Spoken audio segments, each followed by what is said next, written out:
Hi, welcome. I'm Tom, your host, and this is the Dropcast Movie Poster Podcast Release Edition. This format is part of the Instagram blog Drop, and you can find us under @DropMacOfficial. We do reviews, news, interviews that all have to do with the film business. And as promised last time, we will take a look at the 30 by 30 exhibition by AMP, and Simon Hawes will tell us everything about it. Also, Adam Stothard, who has a Dances with Wolves print, will be on as well. And later on, I will have some more monster movie prints that are perfect for Halloween. So stay tuned and head over to our Instagram profile @DropMacOfficial to follow along with the art that we are talking about. And check us out on YouTube for the video version. And now, welcome, Simon. How you doing, man? I'm good, Tom. How are you? Good to see you. Thank you for having me. Yeah, well, it's a pleasure. Finally, I mean, we talked a couple times over Instagram and stuff like that, and I know your work and you know my work, so that's finally a good thing that we have a chance to meet on a project together. Absolutely. Good to see your face. Yeah, it's a little demolished here. You can see that this from the bike crash I told you earlier about. Yeah, I mentioned it's gonna be like, because you're gonna be the first part of this thing. I'm gonna tell the people anyway. Say, here, there's the arm. It's all like fucked up. I'm gonna set it here. Being all athletic and getting out on your bike.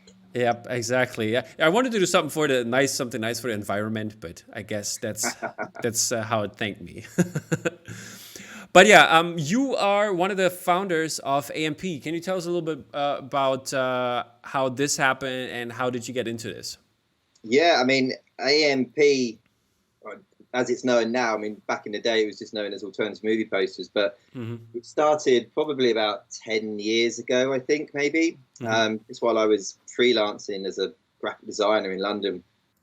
I just found that I had lots of downtime in agencies that I was working in while I was waiting for work, and I used to do a lot of illustration as well, and also obviously had a passion for film, for drawing and for movies, and it was just something that I did as a hobby. Just used to draw my own movie posters, very very basic, but it was just something I enjoyed, and the more that I sort of did it and the more I looked into it, there was just so many people and so many posters out there that was sort of part of a wider community that I didn't really know about at all. What was the first one that got you basically into it? What from my point of view, yeah, or from your point of view, or basically, yeah, that opened up like the whole situation. Oh, this is something, because you do also illustrations. Yeah, you have your own channel. I'm gonna put that also in the bio. People will find that. And what got you into basically starting as an artist, and what got you started with AMP? I mean, I suppose it's something that I've always done since I was a kid. I went to art college, studied art and illustration and design at St. Martin's. So it was something that I've always done, but sort of just as a hobby. Yeah, but the movie posters, how did this start out? Like, you design movie posters as well, don't you? Or yeah, well, I mean, nothing official, just something I used to do for fun. Yeah. And I suppose that's where it started, just pissing around and messing around with my own sort of designs, and just trying to get them out there to people to see what they thought of them. Yeah. Putting them on, my Facebook or, your Instagrams, which probably didn't exist back then. But the more I sort of looked into it, the more that there was just like all this art everywhere, but there was no sort of central hub that you could go to and look at all this stuff. You had to find it on somebody's website, or you had to search for it on somebody's Facebook. So the idea was to start very small and just start a little website where people could come and view all this work. So, by default, just gradually going around the web and collecting all this stuff. And when we first started, we'd always sort of email the artists and ask if we could showcase their work. But now it's just got to a point where obviously we get so much work submitted, and we showcase so many artists from all over the world. So, I mean, it started really small. It just started as me messing around with movie posters, and just finding this wider community, really, which I didn't even know existed. Yeah, that's great. I mean, that's basically also like when we talked to Don Thompson from the Poster Posse, and it's basically the same thing for him, how it started, like with this, like he got into this world and he started collecting, you started collecting. I mean, we can see a couple cool pieces in the background there. And so that's it's a cool hobby to have, I have to say. Yeah. I mean, it's fascinating as well, because we get so many submissions still from people that have only just discovered us or only just started to, you know, find out about the movie poster scene, the AMP scene, you know, so it's still as prevalent today as it was back then, I suppose. Before we get into the exhibition, I was wondering, how is it for, because you are like a intermediate for the collectors, basically. We can buy art through your website. How did this start out as you being like let's call it an online gallery? Yeah, I mean, I mean, AMP has always been a showcase from day one of just champion artists, basically, and showcasing, you know, the amazing work that they do. And the longer we've done it, the more we've sort of had, I suppose, emails and comments and feedback from people asking where they can buy all this stuff. It's great putting all this stuff out there on a website that people can see and love. But people, you know, from a collector's point of view, just they want this stuff on their wall. They want this stuff in their folders, and you know, so we started the marketplace. I think it was probably about a year ago now. Okay. So it gives artists, just because of our reach and, you know, our audience, we've become sort of a central hub where people come to view this sort of work. So it was like a no-brainer to have a marketplace on AMP where people could upload their own artwork now. How is it in that regard? Do you, because you have like the AMP Pro membership, like how does that factor in there? Yeah, the memberships are sort of part of something that we've launched recently. So because we get so many repeat submissions from people, we wanted to offer something that is a bit of a better deal for people. So you can sign up for membership with AMP, and instead of paying a fee per submission, you can become part of the AMP member community, if you like. So the idea is you save money on your submissions, but we also look to do rewards for people if they become part of the membership program, so you can upload stuff to the marketplace for free. So it's basically for the artists. Does like the membership also like benefit like not the artists but the collectors in that regard? Is it also, or is it just for artists? No. I mean, it's for both. Okay. Really, I would say. Yeah. Okay. What would be my benefits as a collector? I mean, I suppose you could come on there. And just, I suppose, have a little look at the marketplace and see what people are offering. You know, we don't really, I mean, a lot of the people that put stuff on the marketplace are selling stuff on their own websites. So you're not sort of necessarily getting limited screen prints and stuff like that. It's more sort of open edition bits. Okay. But there are limited edition bits on there. But so you don't handle all the logistics in the end, basically. It's just their profile. Like, it's like Amazon. Like an Amazon retailer, yeah? Yeah. So everything that you buy goes through the artist's website. Okay, cool. They do all the fulfillment. So we're just a facilitator, really. Okay, perfect. All right, so let's jump into the 30 by 30 exhibition. You didn't do this for the first time. This is the second year, basically, doing this. You had the 87, 88 show. I gladly grabbed the Mystery Tube when they came out. Yeah. And I already promised, like, because as I mentioned before, I recorded all the other podcasts, and I mentioned there's going to be a mystery tube for this one as well. So I made people hungry already. So you have to do this now. for this year, you mean? Yeah. Yeah. It's something that we've spoken about as well. So that maybe towards the end of the year, Christmas present. Maybe. Exactly. That's what I said. But yeah, how did this idea, where did this come from, and where did it started? I can't remember exactly where it came from, but I think the core of it is that because we're an online gallery, we have so many conversations with people, and we see so much art that we sort of missed that sort of face-to-face element. So we wanted something where we could put, you know, names to faces, and we could actually talk to fans and talk to artists and get people involved in a sort of wider project, if you like. So we just had this idea. I mean, you know, the 80s was an era that we all loved films. I mean, it just still churns out so many classics every time we do one of these shows. So we just decided to have something that sort of maybe sat in the 80s. So I think when we did it was 30 years ago. So we just picked it as 1987. Yeah. Why was it 87? Why not 81, for example, then? Or because when we did this, it was 2017. Okay, I got it. So the idea is that it's 30 films that are 30 years old, celebrated by 30 artists. So that was the idea, and we selected 30 artists from around the world. When we first did it, it was a case of us contacting the artists and asking if they wanted to be involved. This year was slightly different. We opened it up to the wider AMP audience to get more variety. But yeah, it was just a way to sort of get pictures on the wall, get people in a gallery, and get talking to people and meet people. It was so well received. You know, I mean, the artists loved it, coming down and meeting people that wanted to buy their stuff and have a look at their stuff.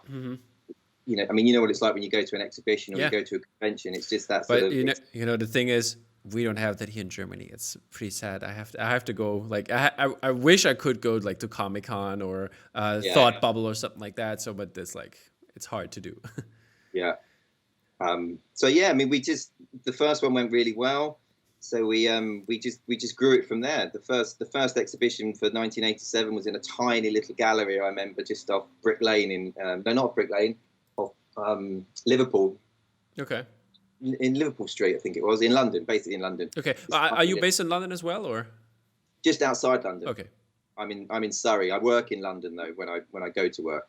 But yeah, it was a tiny little gallery. And then the next year, 88, we had a bigger space. We had more artists. And the plan for this year was to have a much bigger space. Okay. You know, to have to maybe have artist tables, to have live events there, to make it more of a sort of convention in a way. Yep. Which is where 30 by 30 is eventually going. So that's something that we're looking at for next year. Sure. More like an AmpCon. Yeah, that sounds really great. And I'm gonna put my name in there. If you need a host for panels, I'm up to it. Yeah, no, definitely. Yeah, I mean, it grows every year, so you know, and it's so well received, and people love to get involved in it. So it seems like a no-brainer, really. Yeah, exactly. And how's it for the artists? Like, how's the process? You do the curating basically, but how's the process? How do you pick the movies? How do you pick the artists in the end, or how's this process?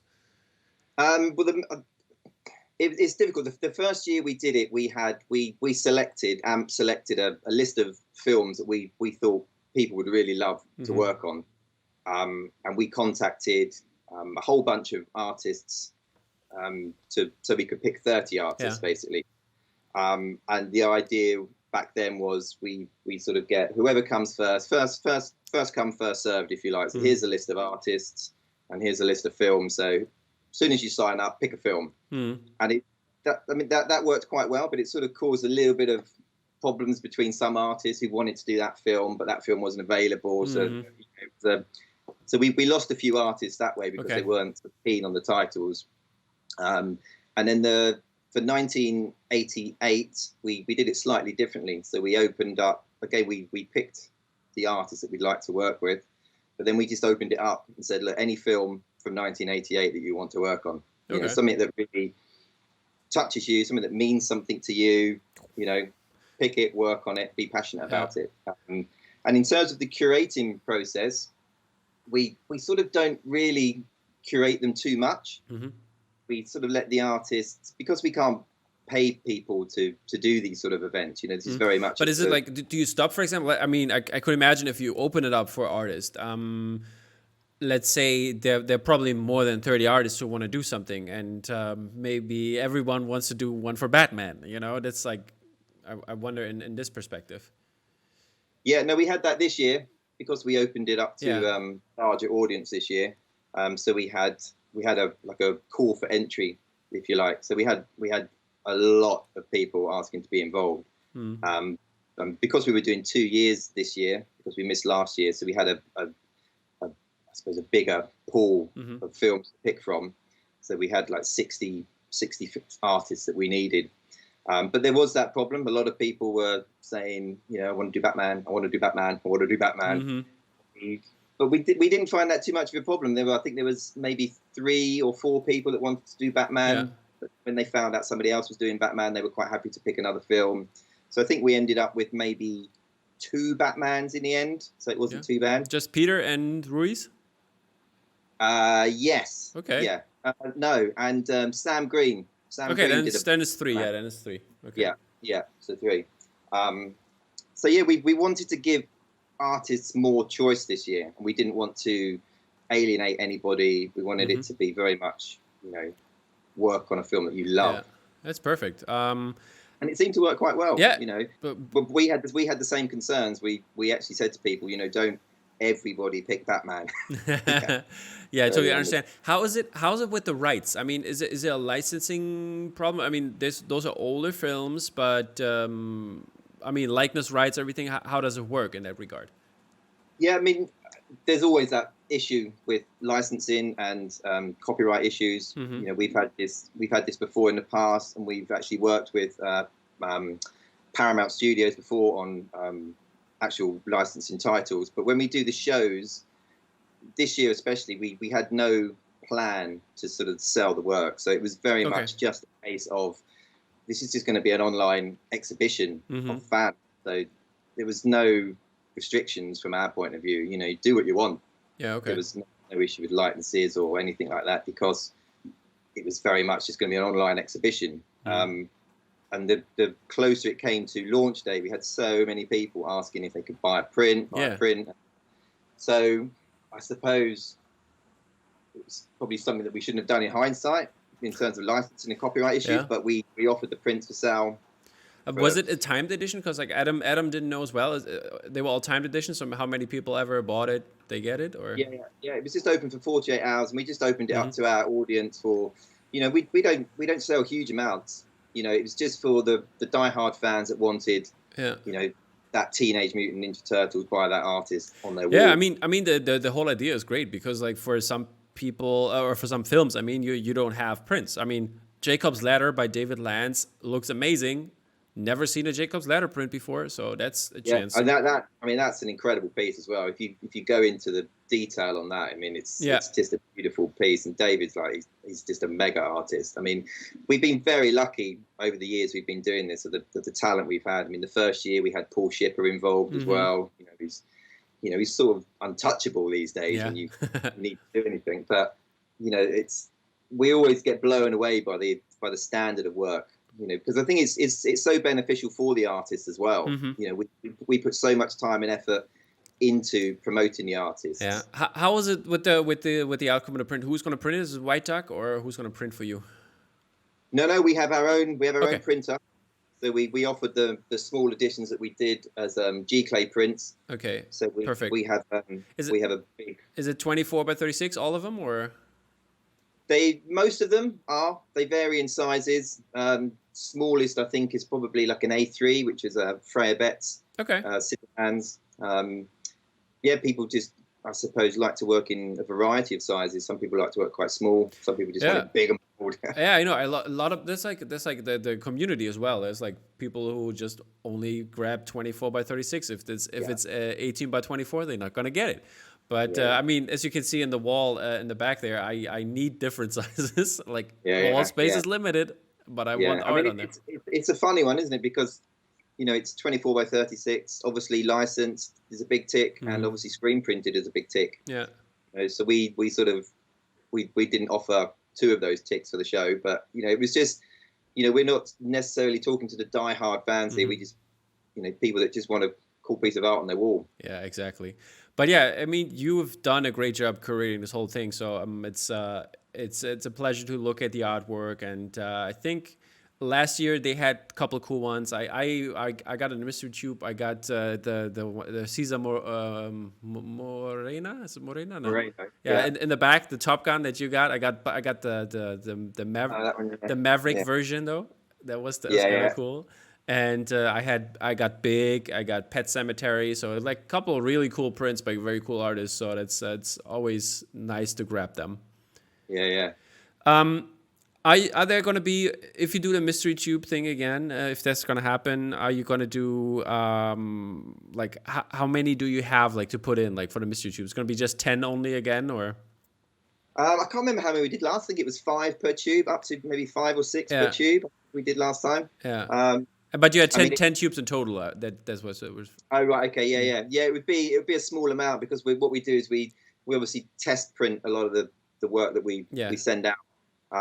So a lot of those test prints are perfectly fine, but we just sort of print extra just to make sure printing nicely. We hold those back for things like mystery tubes or for giveaways on social media. Yeah. I had because I have a Princess Bride I had also in there by Chelsea Lowe. Lowe, yeah. This is weird sizes. I would have to cut something off, because like the print was like on there and I couldn't like fit it into the right frame for it. So I was like, okay. Yeah, I know. But it's all good. That's a great piece as well. I love that piece by Chelsea. Yeah, it's great. She has great work. She was on 2 or 3 weeks ago. She was on the podcast. Yeah, and you had the Princess Bride piece up. Exactly. Yeah, all right. Do you want to shout anything out about AMP people? Where can people find all the goodness? I mean, people probably know that are in or watching this. They probably know, but if not, where can people find you? Yeah, go check AMP out at alternativemovieposters.com, and then obviously on Instagram at AMPposters, which is where you find very, very lots of daily goodness and everything. There you go. Exactly. I always tag you guys, so people can check out. They'll come to my blog. They can check out on Instagram, definitely the Instagram page for you guys, and definitely we'll have a swipe up link to Alternative Movie Posters in when the release is going to be tonight. Because we're recording early on Wednesday, so it's going to be tonight. I'm going to do some swipe up stuff so people can find you. And one last question. Do you have a favorite from all the 30 children you got this year? Oh, man, I knew you'd ask that. I probably do, but I couldn't say. Okay. But which movie is it? Which movie? Oh. Or what? Let's ask it different. What would you have picked? What to buy? Or to illustrate. To buy would be basically the print you would. I don't know. Maybe something like I really like the Nikita, Le Femme Nikita by Lucas. Yeah. Peveril. Yeah. Obviously, Predator 2 was a classic back then. Okay, but what movie would you have picked then, though? Like in terms of if you would have done your own poster. God. Maybe I don't know. Maybe a Nikita. Okay. Is it up there with your favorite movies from the 80s?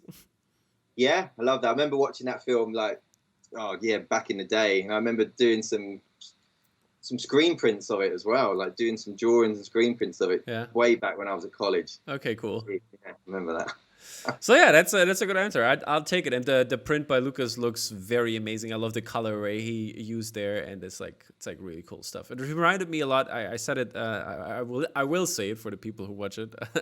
I will say that the print reminded me a little bit of, in terms of colors, of the Parasite print by Rory Kurtz, like those those teal bluish tones with the red like the contrast there.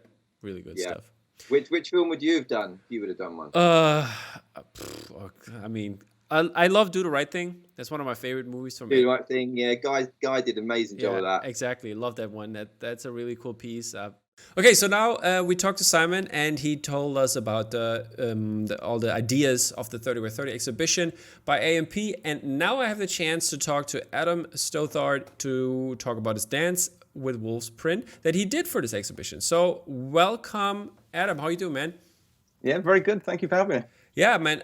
Your print has been very, very cool. I mean, there are a couple of cool prints they did this year, and they had great movies for the choices they had there. And comparing to 88 and 87 that they did in the last year, or 2 years ago, I think it was. And those were cool too. But 89, 90 movies are really great. Is by the way, the first choice was it Dance with Wolves, or what was your first choice? It was okay. It was the first choice. I looked at the list. There were some absolutely cracking films on there. Could you? I mean, you've got your Batman. You've got Turtles, all of which are sort of like absolutely loved them as a kid. And going through, what else we have? Dick Tracy, another great Little one. Mermaid. Yeah, there were loads. Hands. Yeah, there's tons of good movies. Wasn't 89 was that Die Hard, or was 88 Die Hard? 88 was probably Die Hard. I wasn't sure about that, because there have been plenty of good films in that year. The only reason I'm saying that is because no one did a Die Hard. Yeah, exactly. I'm pretty sure if it was up there, they'd have taken that immediately. That's true. But wasn't it like Die Hard 2, or when did that came out? I don't know. But if nothing more than 91 is going to be a good year to do it. Exactly. Okay, yeah, but today we want to talk about the Dancing with Wolves print, and I just showed to the people out there, and it looks amazing. Love the colors, love the Dutch angle, love how you put the Native Americans up front, and all the details that are famous for that movie. I would say, like the dancing stuff, obviously. And Kevin Costner running on. I bet this was for likeness reasons, right? Putting it in the back. Not really. I mean, okay. originally I had 3 concepts. I think I've given you 2, which was what we ended up with, and another one. But originally it all came from this idea that I was going to have. Pulled that up, the first one for the people to see. The unused one. Well, before I got to that one, I had this one in mind. So where we ended up was sort of like, it wasn't so much the first concept, but what I had the idea of was having the Native American up on the a mountainside, and then having that mountain to be carved into. In my mind, I had the wolf, but I think I had the idea of a buffalo originally. In sort of the shape of the mountain. Yeah, you put a lot of when you read through the little notes on your sketches, which I love, by the way. You always can see buffalo. It's like always there. I love that. Tonka. Yeah, I have to hide them in there. And then originally we were going to have sort of very similar to how I've got it at the moment, with him dancing with the wolf and everything. But then perspective-wise, putting the chap up front on a giant mountain, and then it made him so small that it wasn't. I didn't even need to put pencil to paper before I'd gone. Yeah, that's not going to work. So that sort of got scrapped before it even sort of hit paper. Yeah, but are you satisfied with the version, or was there some art directing, or was it just you, by the way? No, I'm very pleased with how it came out.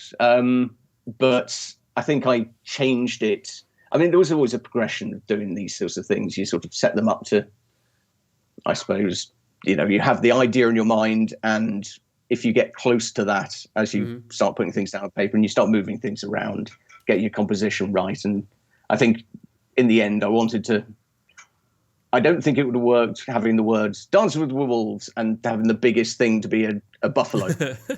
I know wolf. I know it doesn't really make sense, and buffalo is a big part of it, but I just thought actually immediately that doesn't really work. Yeah. Definitely. And then I had another concept, which was, do you say yourself on screen? What's that? The unused concept. Oh, the unused one. Okay, I'll pull it up, yeah. Well, the unused one was the idea of just doing Kevin at the top, all in his Indian gear, having the Indians at the front, walking forward. It was quite a dynamic sort of looking shot. Did the shadows in the front supposed to spell something out, or? I had the idea of originally having them making up the word wolves. Okay. But then hiding the word dances with behind them, and then in the end it didn't really. It was something I was toying with, but didn't ever put down on paper. Okay. But how like. Did you watch the movie a lot again before, or I mean, it's been a while that the movie's been out. Director's cut, 4 hours long. Oh, wow. I watched it. I watched it a couple of times. One, because I absolutely love that film. I've always loved that film, and I'm a big fan of Kevin. Like a good Kevin Costner film, and that was brilliant. How's Waterworld? Still, it has its place. I don't know. I enjoy it. I do. It's okay. It's a guilty pleasure. It's fine. I take it. It is. Robin Hood, Prince of Thieves, quality. I love it. I mean, I like that one better than Waterworld. Yeah, I'll give you that. I do.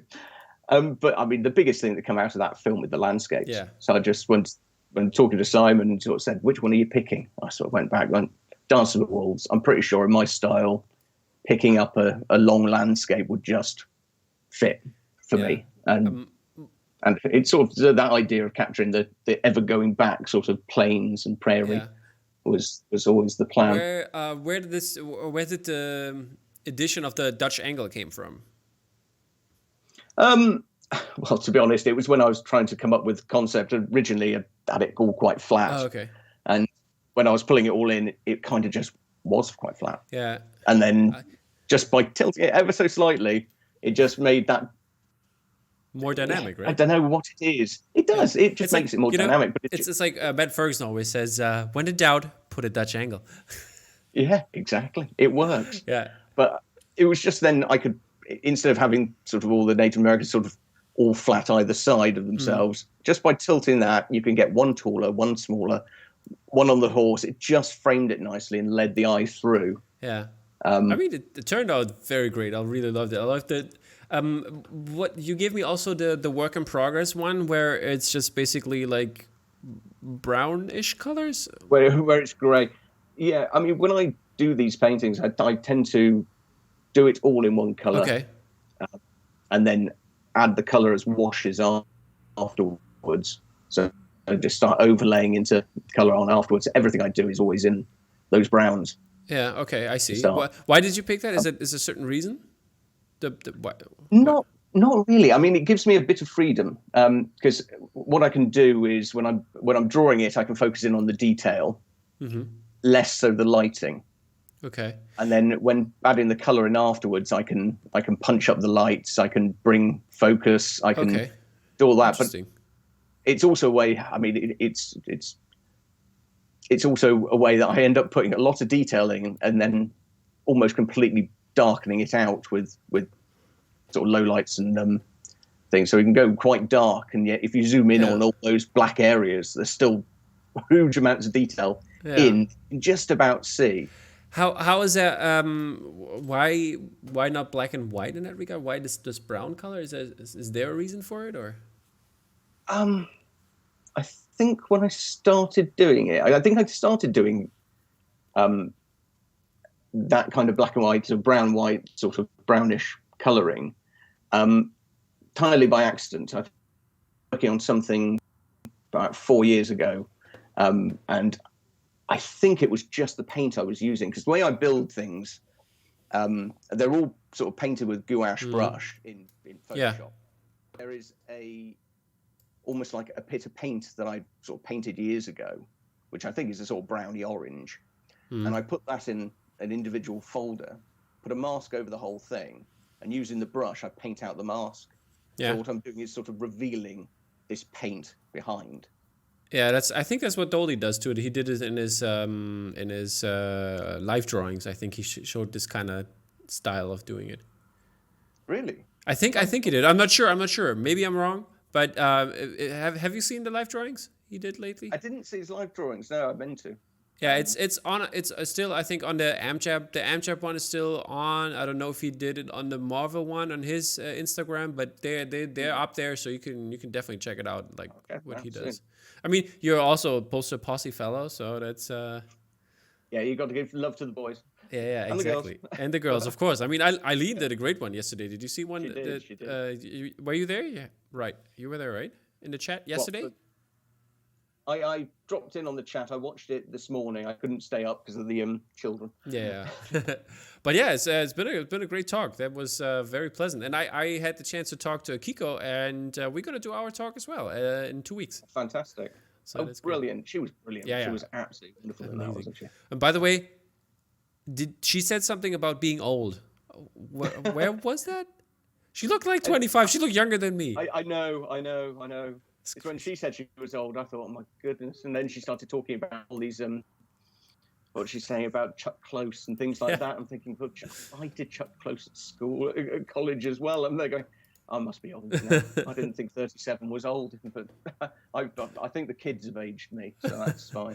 Understandable. That's what kids do to you. I mean, I'm a teacher. That's sometimes they gave me some gray hair back in the day, but okay. Yeah. But no hair today because, like people. Here, I got the arm for the ones that don't know out there. So I can't do my hair, and I'm super vain, so I just put on a hat. You would never know. This is perfect. Thank you. If I knew that we could wear hats indoors.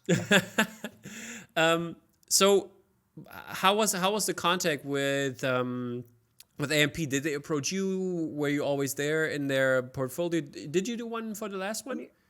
I didn't do anything for the last one, but Simon contacted me and sort of said, would I be interested? Mm-hmm. I went back saying I was very, very busy at the time, so I sort of said yes, but it depends when artwork's due. Yeah. And he gave me a reply back, which was like 6 months' time. I was like, oh, fine. Yeah. Brilliant. That's great. Happy. Then I didn't. And then I don't think I sent that message. I think I left it in the. About a month later, I went back to him and sort of said, are we picking from a list, or are we just choosing any films from that year? And he sort of, oh, you still interested? I didn't hear back. I was like, oh, check the email. Yeah, still sitting in an outbox somewhere. We sort of a bit of a mix-up at the start, but no, really pleased to have been part of it. It was great, and got to sort of, see a lot of the work in progress from a lot of the team as they were doing their bits in the background. Yeah. Which was always a joy to sort of see what's coming. So we didn't talk about the size in the beginning. That's what I was missing. But it's 24 by 36. You said every piece. 24 by 36. Yeah. And it was a timed edition. What's that? It was a timed edition over the weekend. Okay. So. Okay, and when you will probably know when the run size of it, or is it? Are they gonna just announce it on the website? I'm assuming they'll announce it. At this point, I don't know what's sold over the weekend. I think they're still working all these bits out. So yeah, I will promise, like later on in the talk when you come to the releases, people, I will promise you some mystery tubes. So Simon has some answers for that. Another question would be: are you gonna get some APs to get it out for your store or something like that, or for the poster posse happening? Because I guess that's a little reminder for tomorrow, people. There's going to be a little live talk on Instagram for the Posse Palooza that's coming up on October 31st. So stay tuned for that. You're also part of it, right, Adam? Did you draw? Did you draw a monster? Right. Great.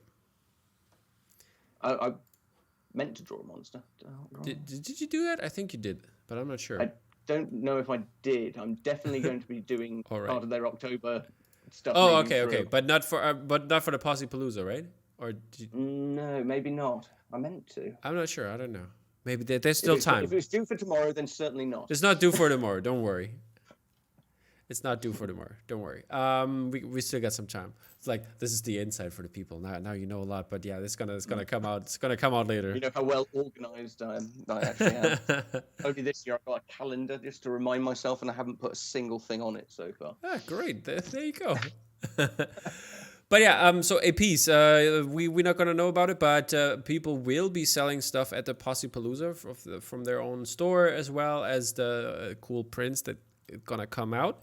So check that out, and maybe Adam will have an AP or so, or AMP will get one for us in that regard.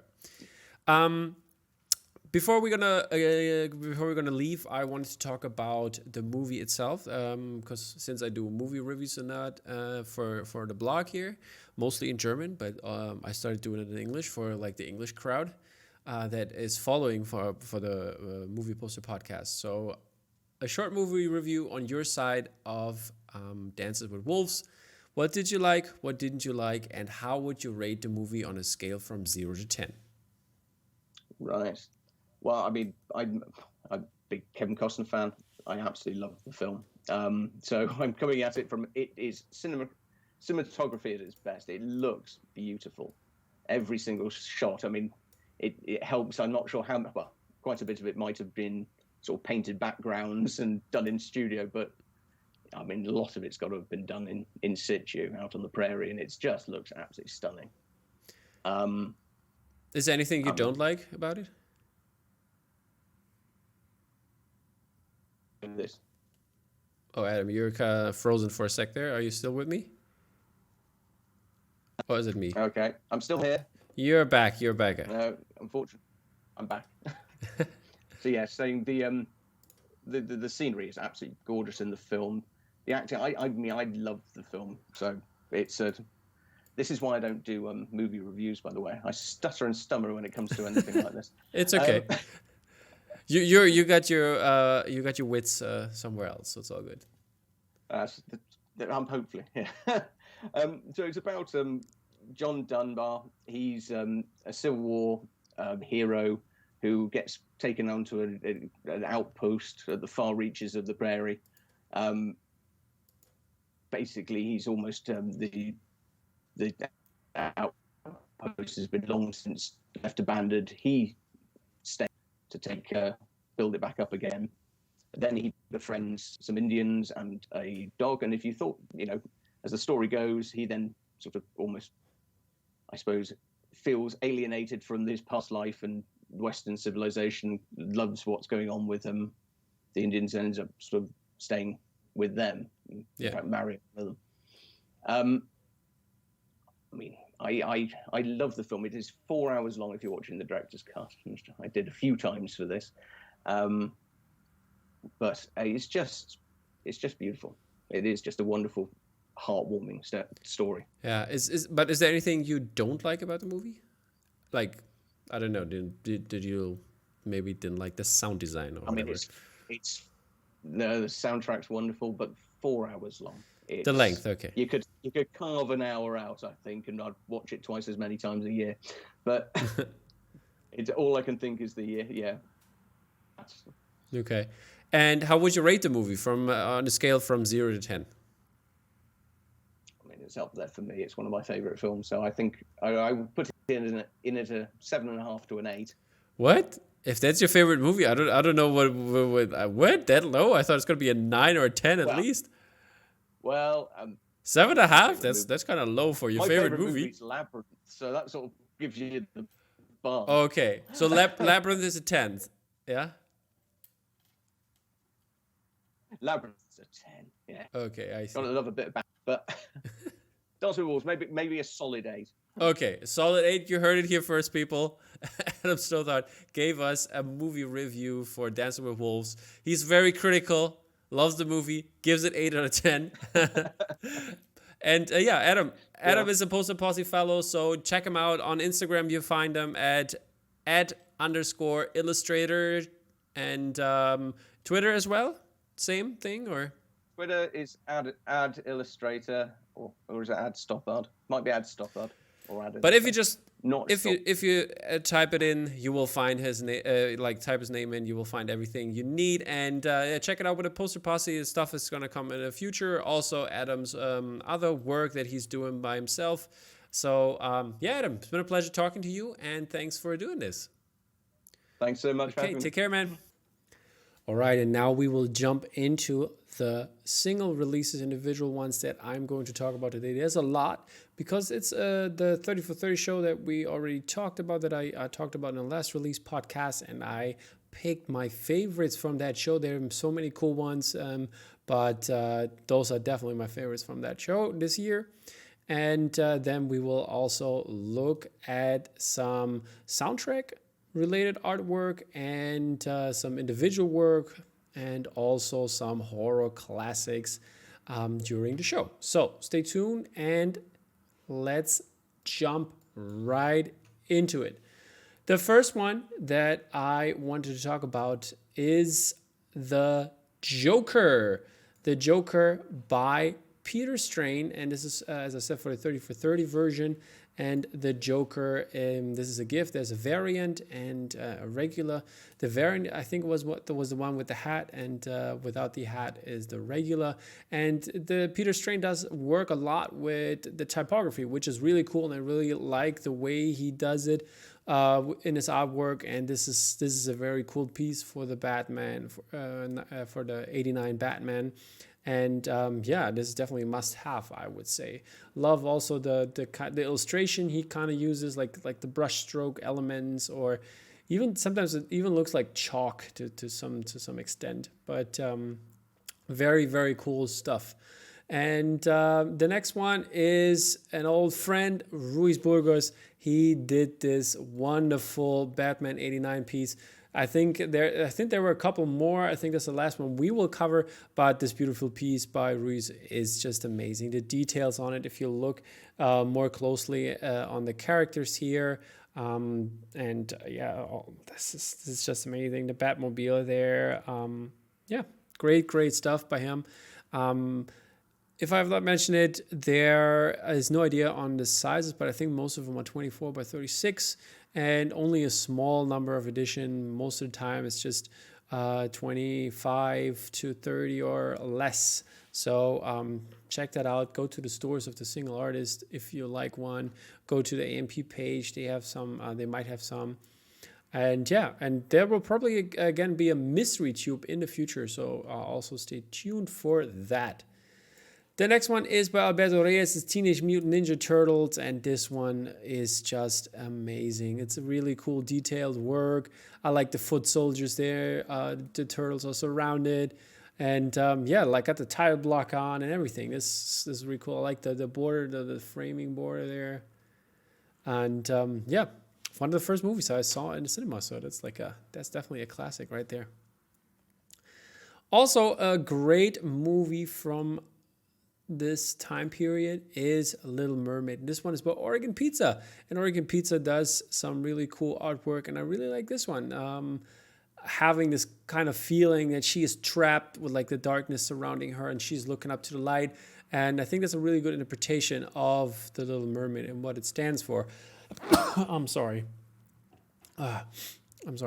And yeah, this beautiful piece by Oregon Pizza is definitely something for Disney fans and should go up on the bedroom wall for your kids. So check into that. Also, a very different concept I really enjoy is Floor Plan Croissant, and she does this beautiful piece for the comfort of strangers.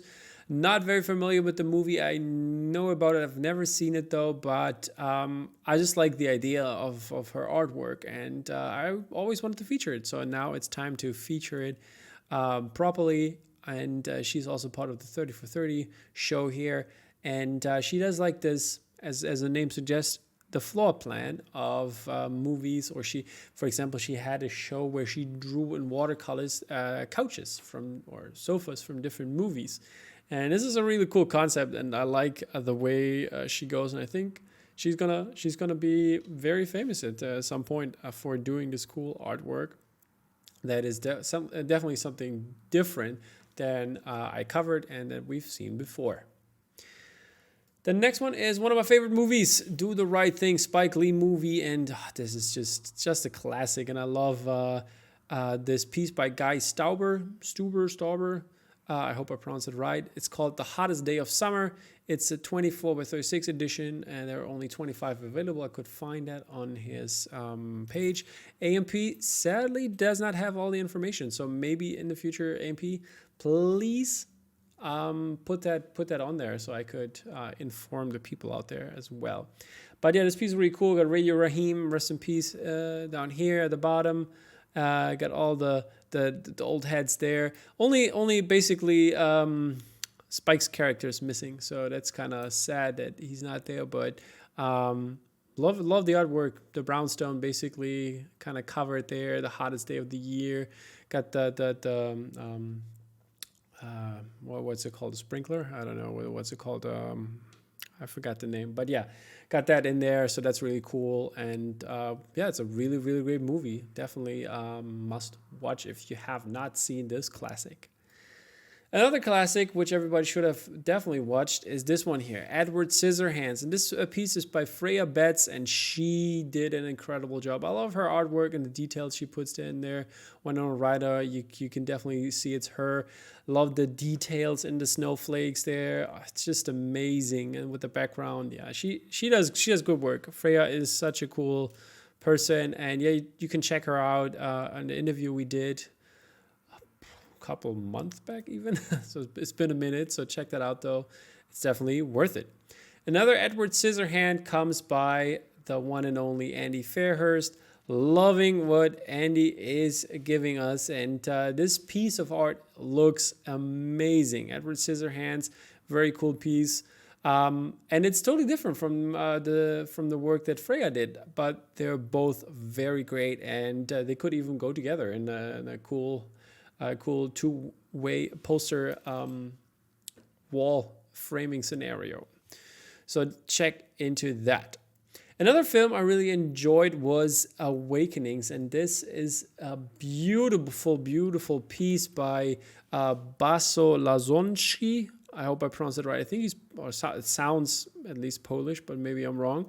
And yeah, this is amazing with the crawl in there, and the poster. There's some great stuff he did there. 3 different variants and or versions of the poster. Really cool, representing the movie very well. And if you have not seen the movie, it does make sense to you, but go check it out. It's definitely worth it. Yes, next one is Lucas Peveril. I hope I pronounced that right. I think he was on before with the More Art Gallery and Stranger Things release that we had. And this one is for Le Femme Nikita. And yeah, Lucas knocked it out of the park, especially with the colors. I love it. The Luc Besson movie is really great. And good job on that, Lucas. And just for colors alone, it's definitely worth it. And this would definitely go very well with the Parasite print by Rory Kurtz that we covered 2 weeks ago. The next one is simply amazing. I love this guy, Tomasz Majewski. He does some great work. His pieces are very detailed, very cool. The concept, the design, and this is for License to Kill, the James Bond movie with Timothy Dalton. Not a big Timothy Dalton Bond fan, but this poster definitely looks very cool. The way like the concept of it here with the curves and having like probably resembling the gun in that regard. And the plane, the truck, and everything, the Bond girl, and this is some cool stuff. I like the colors that he used there. Great stuff, Tomasz. Next one is not my favorite Predator. Predator 1 is, of course, and but I like the way the Predator is seen here. It looks like a early 90s computer game, which is really fun to look at. And this piece is by Alexei Rico, and this is very cool. I like the design of the title treatment there. I like the look of the Predator looking down on the city. Really cool stuff. Liking this as well. The good thing of this 30 by 30 show is that there are so many movies that usually don't get a treatment for a poster. And also a movie I really like was Jacob's Ladder, and this one just looks amazing by David Lance. And with the jungle setup in the subway, just incredible artwork to represent what is going on in this movie. And also a very premium print here. Really liking this one. The next one is by a duo that we've covered and talked about. This is Home Alone by Smudge, they call themselves. It's Stuart Holwright and Nuno Sarnadas. And we showed his artwork, both his artwork before in a couple of release formats. And this Home Alone one is really awesome. I love the way that they put the trap there, the mouse trap, with the house. Good call, and putting Macaulay Culkin there with a gun. Love the colors in there. The blue, perfectly picked. Very simple but very effective in the way of the message of the movie. So really enjoyed this one. The next one is by Derek Zimmerman, and Derek Zimmerman went all out. I have to say, he went basically crazy. This is for Total Recall. And there is so much going on in this piece, and this is a crazy movie from the 90s. And Philip K. Dick, is that his name? Who wrote the novel for that one?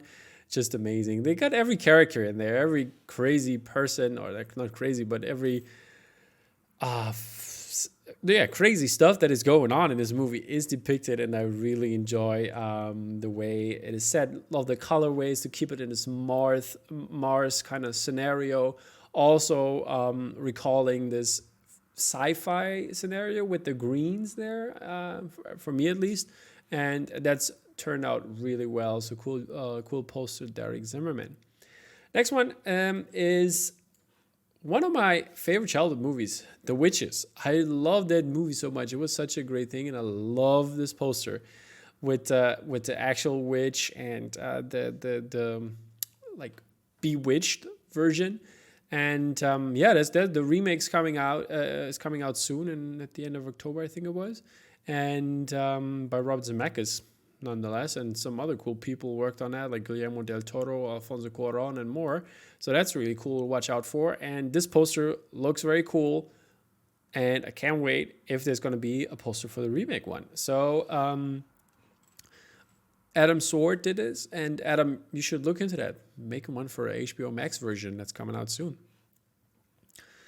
The next one is by Studio Ghibli's movie Kiki's Delivery Service. Not a big fan of the movie, but I really like the poster. The poster looks very cool and very amazing. I love the colorways. It's kind of like brownish color in comparison with the sky and the blue of the background there. That looks all very cool. Really enjoyed this one, and this makes me rewatch that movie and find out if I still don't like it that much. This print is by Connor Smith. So good job on that, Connor. Really liking this one. Next one is Wild at Heart, a Nicolas Cage, Laura Dern movie by David Lynch. And this is by Lisa Shamskaya. And she always delivers in her work. And this one looks so cool with the colors, with this kind of pinkish red for the actress on top there. I got the just a slight variant of the credit block, and Nicolas Cage and Laura Dern in the at the bottom there, looking amazing, really cool stuff. This one is really cool. Liking this one a lot. Yeah, Lisa. So and I heard, by the way, Lisa, James told me that you are ready to come on, so maybe we should make this happen soonish. Okay, last piece for the 30 by 30 collection is Dances with Wolves by Adam Stothard.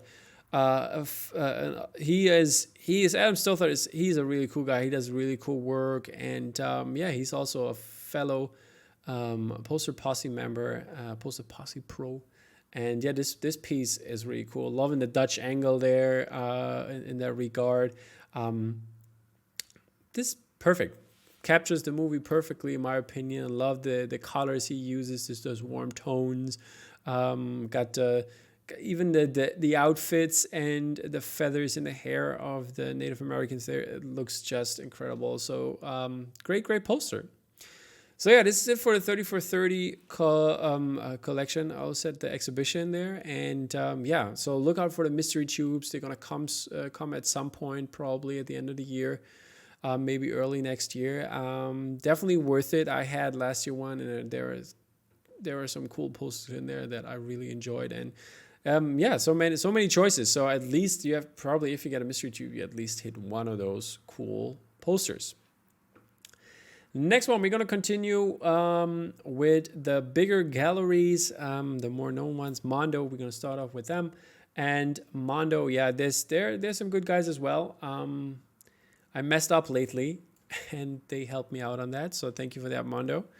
Really appreciate it. Eric Gaza did a lot for me there, so that was very cool. And there might be something in the future that will feature the guys from Mondo. So I'll stay tuned for that as well. But back to the releases. The first one is the Possessor Soundtrack. This is a really cool soundtrack by Randy Ortiz. He did the artwork for it, not the sound on it. And I like the vinyl, how it's pressed here. Definitely very cool. It looks very amazing in different colorways. Also, the parts on the inside of the cover sheets, basically. And this is on the outside, what you would actually frame would be this part. So that looks really cool. And Randy used it as well for the screen printed poster. That is 24 by 36 inches and an addition of 175. And DL Screen Printing, as per usual, did this print job. So really cool stuff. this movie is just crazy. You should definitely check it out. I think from the poster and anything, you probably won't understand, but it looks just plain cool. And the movie, it sounds plain cool, so can't wait to see that one at some point this year. And I think it has been on a Fantasy Film Festival, so here in Germany at least, and some other festivals probably around the world. So stay tuned for that. Check that out. The next one, also another soundtrack, is by none other than Matt Taylor. And Matt Taylor, I owe him because of the for the Pan's Labyrinth print. That's just pretty amazing. Got the Palm Springs in the bedroom. That's very, very cool stuff. So this is definitely this should definitely be a print. This Tron Legacy soundtrack. It's the vinyl edition for the soundtrack. The music's by Daft Punk, obviously, which is amazing. There's the outside, the cover looks incredible, and then look at this part when you look at the gatefold jacket. It just amazing. The vinyl itself also really cool. Love the designs of the vinyl itself, but even though I heard that the black ones play better than the colored ones and stuff like that. So that's interesting to see. And then also this amazing feature for the soundtrack. I mean, the colors are just insane. I wonder how they look printed. So if you have a soundtrack, but I think it was just a pre-order for now. Mondo is still available, so check that out. But if you have one at some point, please send me a photo, a good one, or maybe a video, so you can get a glimpse of how amazing it looks in person. Also by Mondo was the Last of Us Day, where we could see the soundtrack and 2 screen printed posters by Tula Lotay. And Tula gave this basically 2 different versions of the same kind of idea. And the first one is the Ellie poster, which was a timed edition over the weekend, I think it was. And I think over the weekend must have been. And yeah, this looks pretty cool and features those both sides that are played in this game basically. And it's 18 by 24 inches. Also printed by DL Screen Printing, and the other version, the Abbey version, is this one. I haven't played the game, so I cannot talk about it. I wonder if Tula played the game, or to what extent did she play it. I just played Ghost of Tsushima, which is great, and there's going to be by Jake Kotu, I think is his name. I'm not sure yet, but Jake Kotu. And he did also that great Last of Us piece, and he's doing a Ghost of Tsushima one right now, which is incredible. Can't wait to have that in hand. And the soundtrack looks also very cool, also by Tula, and the cover there, the inlay, and this is also pressed on 280 gram colored vinyls. Really, really, really cool stuff. Then we're done with the Mondo world, and we're going to go over to Bottleneck, who had some cool releases in cooperation with Vice Press. And there were 2 single releases, and the first one we're going to talk about is this great Wolfman piece by Anthony Petry. He's been on before for a couple cool pieces, and we still wanted to get him on for a single talk about his artwork, but sadly we didn't get a chance yet. But this Wolfman piece looks incredible. Love the movie. Love the 1933, I think it was, version. Also love the 2010 version with Benicio del Toro and Anthony Hopkins. Really, really, really cool stuff. Loving this whole thing. Also, looking at this glow in the dark variant, which is really, really cool. 24 by 36 inches. The regular is 175, an edition of 175, and this one is an edition of 100. Then he also did another one, which is the Night of the Living Dead, and there is also a variant for that.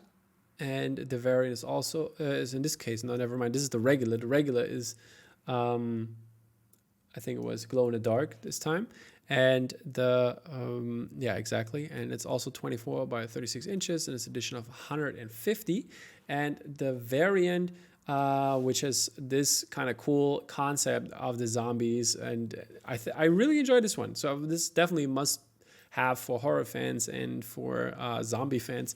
So look into that, but I think it's already probably sold out. And this is also an edition of 50. Then there is also this great piece by Calvin Latourie, which is not really movie related in that regard, but it says, one day this will only be a memory. And I think this is a more contemporary art, and I love the style Calvin puts to the board. I wonder how he does it all. He needs to come on at some point. The details in all like those fine strokes and the feeling for it, this being like an older version in that regard, is just turned out just very cool. And I think he I talked to him, and he told me that this piece is for him to make sense of something, in terms of what is going on right now in the world, and having this being a distant memory at some point in the future, and like for him personally, overcoming things and like things he's struggling with, like his dad, that he has brain cancer and stuff like that. So I hope he gets well soon. All the best wishes to you and your family, Calvin. And he still putting out the great art. I think I like the black and white version better. This is an edition of 75, yeah. And then there's the variant, which is in this kind of red tone. And this is an edition of 35. Both prints are 12 by 16 inches. Yeah, really, really cool stuff. So keep an eye out for him when he's going to do some more movie-related stuff again. This is going to be really great. And next one, I think I posted it on the Instagram story, my Instagram story, and this one is King of the Mountain by Brian Reedy, and he does some really cool stuff, man. Brian is also a very cool guy. He's the linocut guy on, and he did this on Locto paper with hand-deckled edges. Tag Peter has been on last week, who's also a linocut artist, and they know each other, so this is a really cool stuff. This print has been signed and hand-numbered edition of 150.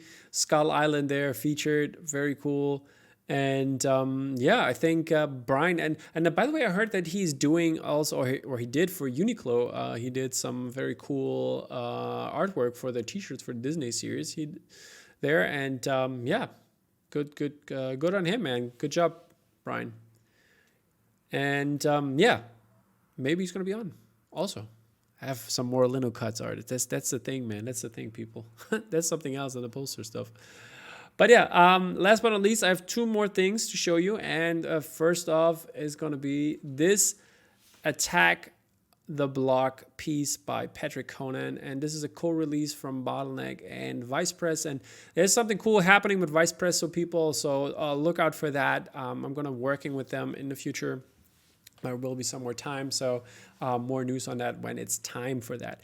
And this is a screen print with a glow-in-the-dark layer, and it's an edition of 125 and 24 by 36 inches. This is just a great piece. I love the concept. People are saying there's some PCC comparison there for the Deadpool piece, and PCC, they're going to be on the podcast as well in the future, but I think next week maybe. But this turned out really great, and the variant as well in this kind of blue tone. I really, really like it.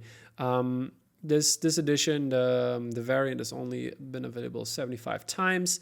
Probably sold out already, and this is some cool artwork. I really, really like it. Digging the monsters there when you look at it with their teeth. That's some cool stuff. And going along with that, the same kind of style are the glow-in-the-dark animal pins. And this one is by Flory. There are just 2 of them, like the teeth of the monsters and Attack the Block one, which probably really cool on a jean jacket there.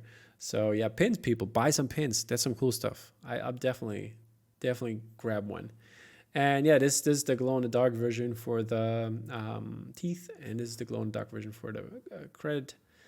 For the credit for the title. And yeah, this is still available, I think. So check that out over at Vice Press or at Bottleneck. They're definitely worth it to grab those prints. Okay, people, so this is it from me and the releases this week, and I hope you're going to tune in next week when we're going to have, I think, let me check real quick. I think it should be,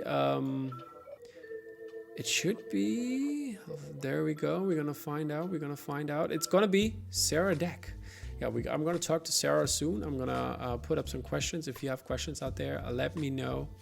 And I will talk to Sarah about them. And yeah, Sarah Deck is going to be on next week. So check that out. Stay tuned, guys. Bye-bye.